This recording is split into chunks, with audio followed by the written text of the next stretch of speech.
Hello, welcome to Steven Shinder Reviews in video form, continuing Chucktober with day 21, talking about Chucky Season 2, Episode 6. He is Risen Indeed.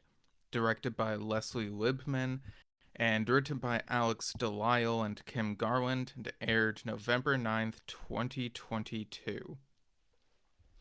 So, this shows us a bit of what happened at the end of season one slash beginning of season two. The Chuckies, after the truck crash that Andy did, having salvaged some of themselves, and then dragging Andy out of the truck, and we also see the truck explosion and some Chucky dolls flying around. So some of them die in the explosion for sure, engulfed in the flames.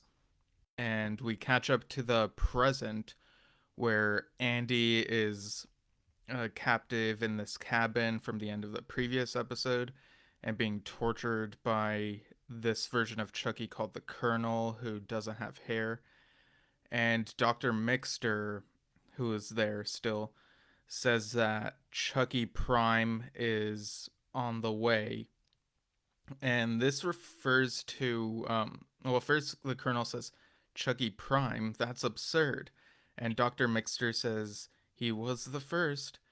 This got really confusing to me because they're referring to the Chucky who is in possession of Nika, but all this time I've thought that the scarred Chucky, the one with the stitches that Andy kept as a head for a few years before Kyle got rid of it, I thought that was the prime one. But I guess you could sort of headcanon like the explanation, like, okay, out of the ones that are alive, this one that's been Nika for a while is the oldest one that's still around. So maybe that could be a way to rationalize it. You could also go through these mental gymnastics of maybe when Chucky possessed Alice at the end of Curse of Chucky, it wasn't a soul splitting thing. It really was like he was putting his soul in a new body, and then the scarred face Chucky became lifeless.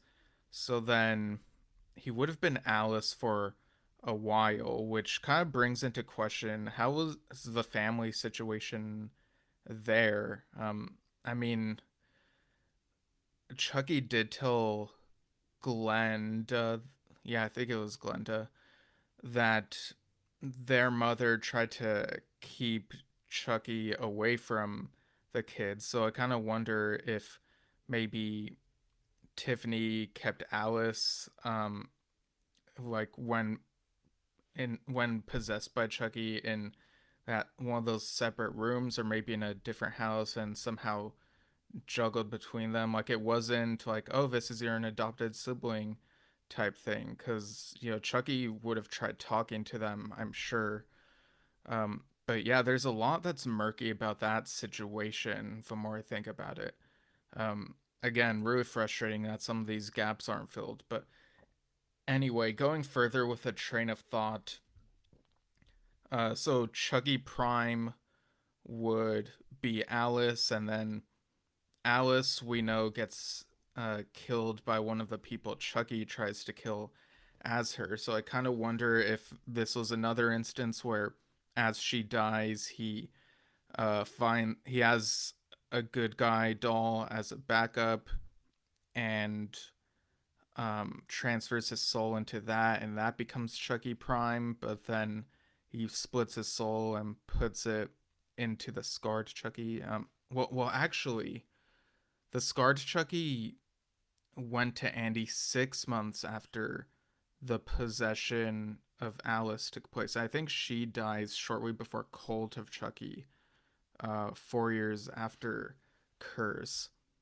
So Chucky would have had to have learned the soul splitting before then. So yeah, that makes things kind of murky. So maybe it's possible that at some point, for whatever reason, um, he would have had to bring his soul back into another doll outside of Alice, but then would Alice have gone lifeless, or would she be in control again? Maybe she'd be in control again, and then Chucky would try the soul splitting thing, put a part of him back into the scarred Chucky, and then maybe part of the soul takes control of Alice again. Like, I don't know. I'm spending way too much time on this when probably not much thought and mapping out was done with that aspect of this whole thing. Like, that's just the vibe I get. It feels like it's one of those things where you kind of have to hand wave and sort of broad strokes type of thing. But it is very frustrating, how this Chucky Prime thing causes some confusion. But I do think it kind of points to the scarred face Chucky, like not being the original. Like, it's a result of the soul splitting. Like, the souls got moved around at some point, like Scooby Doo, like the first live action movie style, which I actually watched at a Halloween party last night. It was a fun rewatch. Um, but thinking through all this, I was reminded that Chucky's original doll body, the first doll body he had, um, was melted in Child's Play 2, and then Child's Play 3 got the new body. So I kind of wonder if maybe the army of Chucky's, like their memories, maybe go up to the end of whenever the first doll's experiences ended. Hence why they don't remember the Tiffany doll and adult Andy, maybe. I don't know.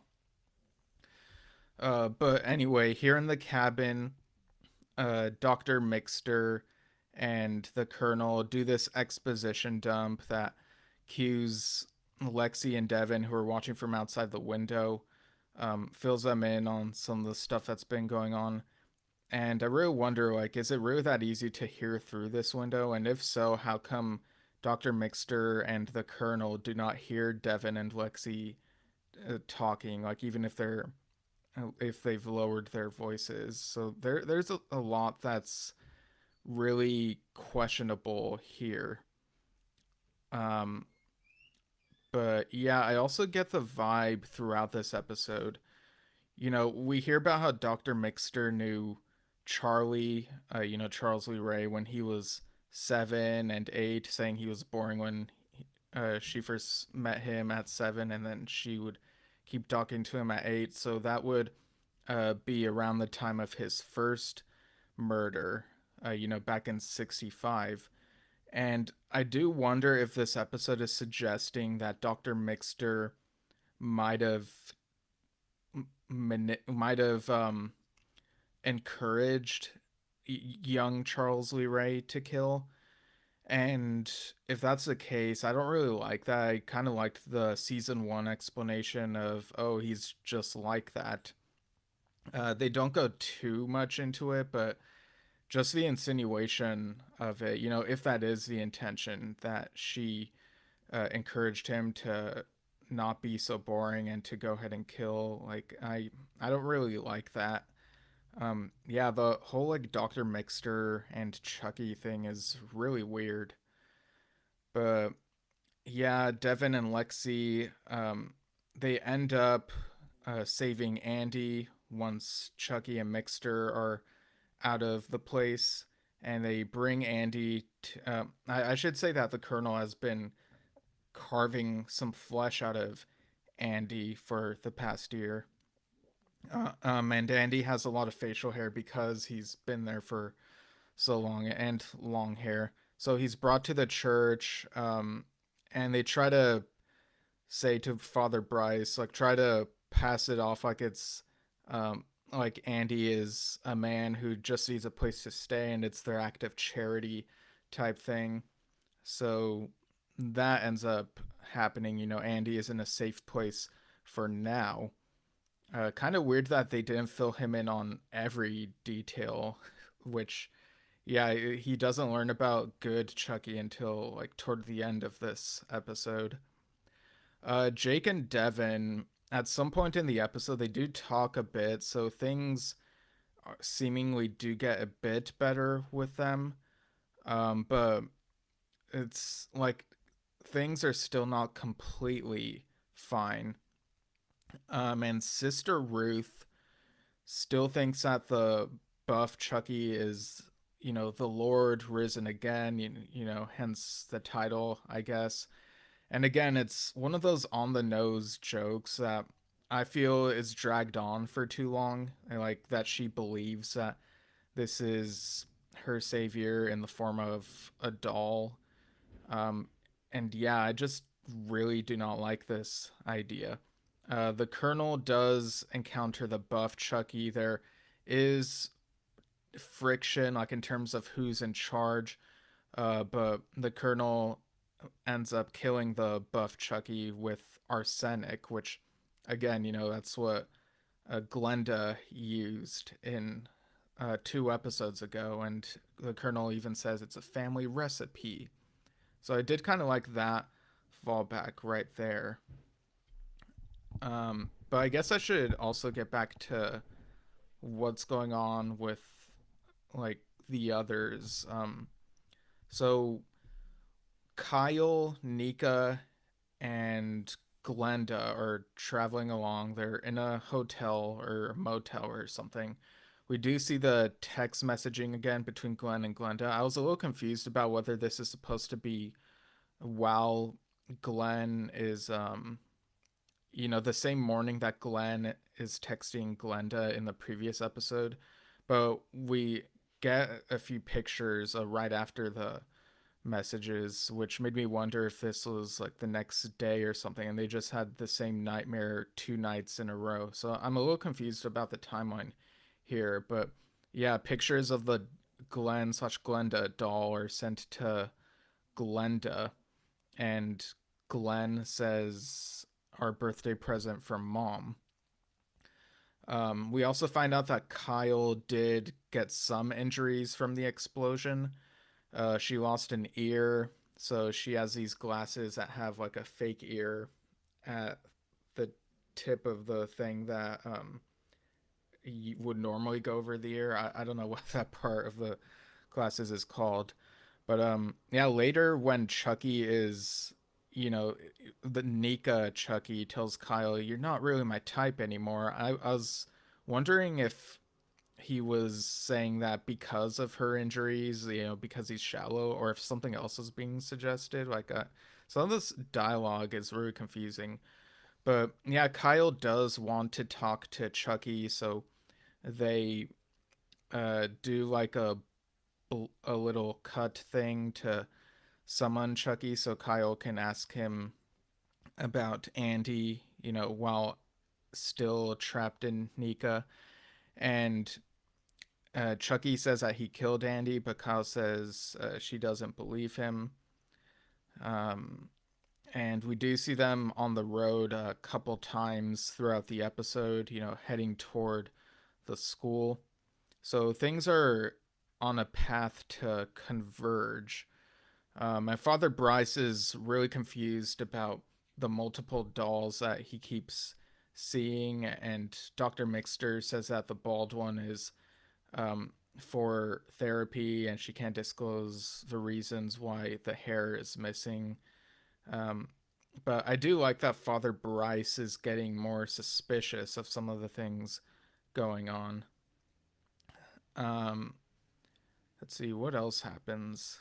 Um, oh, Sister Ruth finds the dead buff Chucky and wants to avenge him. And again, this is a thing that's been dragging on too much. Like this whole believing that this Chucky doll is Jesus. It's a really weird choice.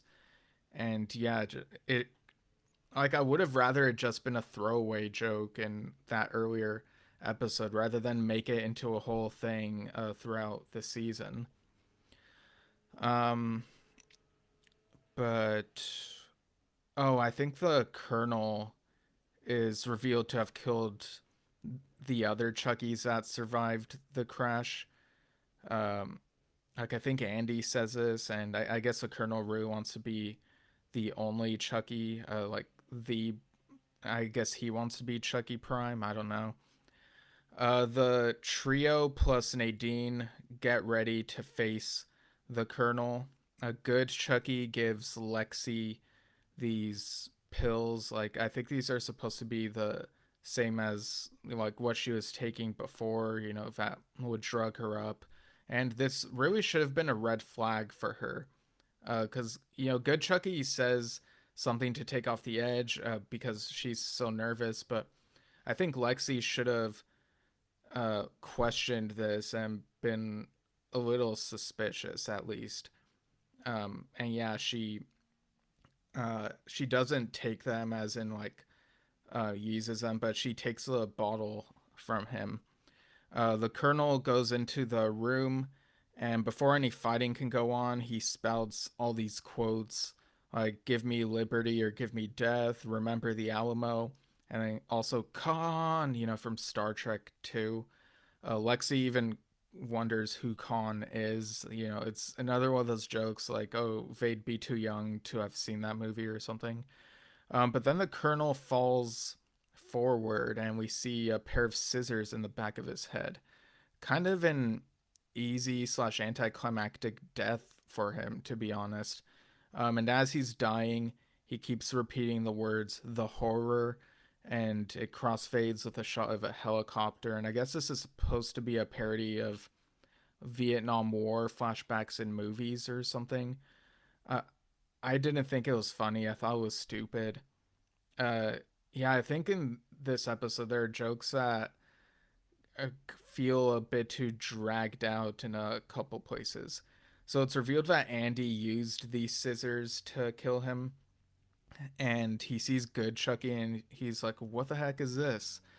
Um, and he wants to kill the good Chucky because he's like, "There's no such thing as a good Chucky." And Doctor Mixer comes in as like, "For once, Mister Barclay, I agree with you." And she has a gun and everything. Chaos ensues. I think she ends up, yeah, she picks up good Chucky and tries to sneak out with him. Pretends she's a ventriloquist when he tries talking and Father Bryce is present. But things escalate and she ends up shooting Sister Catherine in the shoulder. Um, Thankfully, she doesn't die here, but I don't remember what her fate later in the season is. So, um, not sure what to think about this at the moment.